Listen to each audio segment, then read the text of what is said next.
हे श्याम सुंदर, आप आए नहीं, कहां देर लगा दी आपने?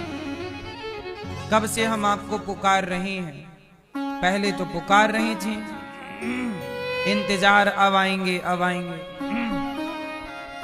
नहीं आए तो गोपियां रोने लग गईं कि अब देखो हमारे कन्हैया लगता है अब नहीं आएंगे, लगता है हम भूल गए, उन्हें वहां गोपियां मिल गई होंगी, शायद वो हमें भूल गए होंगे। गोपियां, तो क्या आपके कहने से कभी पीतल सोना हो सकता है? नहीं जी, मेरे तो बाप दादे मानते आए हैं कि ये सोना है,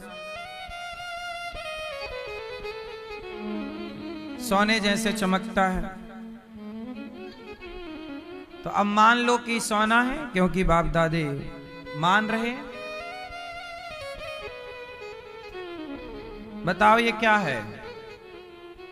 वही चाहिए, अब उसके लिए रो रहा है। जब ध्यान लग जाएगा तब ना बच्चा रोएगा, देखा ही नहीं खिलौने को तो रोएगा ही नहीं वो,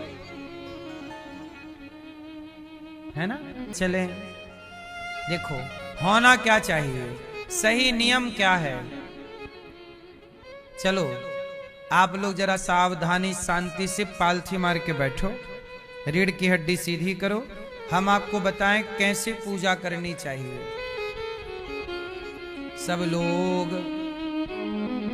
आंख बंद करो और जैसा जैसा हम कहें वैसा वैसा भाव बनाओ, इमेजिन करो। हमारे संग सब कर्म कर, लेकिन कार्य करते हुए, कर्म करते हुए मुझे देखता रहे, मेरी ओर दृष्टि हो। बोलो हां।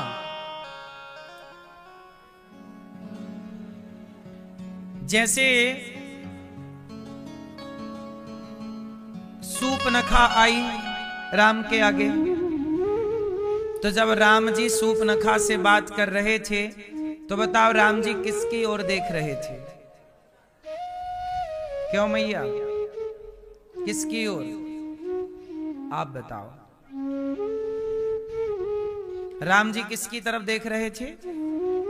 हैं? लक्ष्मण जी की तरफ। मैया, राम जी किसकी तरफ देख रहे थे? किसकी तरफ? मैया, किसकी तरफ देख रहे थे राम जी? हाँ, कुछ लोगों की हम बात कर रहे हैं, बोलते रहते हैं कि नहीं उल्टा सीधा, जरूरी है पर कर्म धर्म से जुड़ा हुआ हो। कितने लोग मेरी बात से सहमत हैं कि माँओं का काम पूजा पाठ से ज्यादा बच्चों को संस्कार देने का है। बाप का काम पिता का धर्म पैसा कमाने से ज्यादा, बिजनेस व्यापार करने से ज्यादा, सोना चांदी में मन लगाने से ज्यादा पुरुष का काम है कि अपने बच्चों को टाइम दे और बच्चों को संस्कारवान बनाए। आपका बेटा योग्य हो गया ना तो आपका लोक परलोक दोनों सवर जाएगा। कहते ना, कहावत सुनो कि पूत कपूत तो क्यों धन संचय, पूत कपूत तो क्यों धन संचय, और पूत सपूत तो क्यों धन संचय। बेटा नालायक होगा तो भी कमाने की जरूरत नहीं, और लायक है तो भी कमाने की जरूरत। बोलो आपकी। अच्छा बताओ, सुमित्रा मां का नाम सुना? कैकई मां। लक्ष्मण, मैं तेरी मां नहीं हूं, सबसे सेवक धर्म कठोरा ही है, ये समझ लीजिए। जब हम वृंदावन पढ़ने आए उसके पहले जब हम गांव में गैया चराते थे तब पूज्य गुरुजी की कथाएं टीवी पर आती थीं, और हम गैया चरा के जब लौटते थे तो पूज्य गुरुजी की कथा टीवी पर सुना करते थे। तब से हम कथाएं सुन रहे हैं और इन्हीं के बताए रास्तों पर चल रहे हैं, ऐसे महापुरुषों ने कथाओं में ही कहा है, सेवा करो, बड़े बुजुर्गों की सेवा करो। आयुर्विद्या यशो बलम, आयु विद्या यश बल बढ़ता है कब? जब नित्य हम वृद्धों की सेवा करते, नित्यम वृद्धोपसेविना। तो ऐसे आचार्य चरणों के आज्ञा का पालन ये दास अनिरुद्ध ने किया और ऐसे महापुरुषों के आशीर्वाद से ही गौरी गोपाल भगवान की सेवा करने का अवसर प्राप्त हुआ।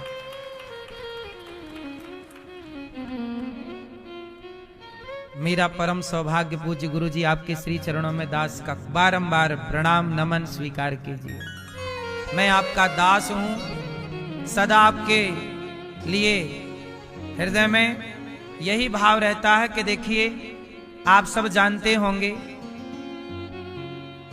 पूज्य देवकी नंदन ठाकुर जी को कौन नहीं जानता।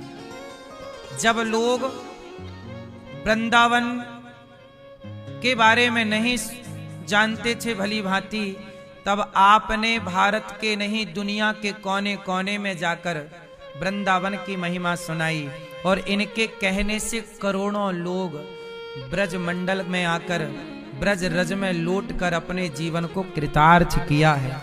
कितने लोगों ने जो शराब पी रहे थे, मांस खा रहे थे, गलत रास्ते पर थे, इनकी वाणी सुनकर, कथा सुनकर कितनों को इन्होंने रास्ता दिखाया है।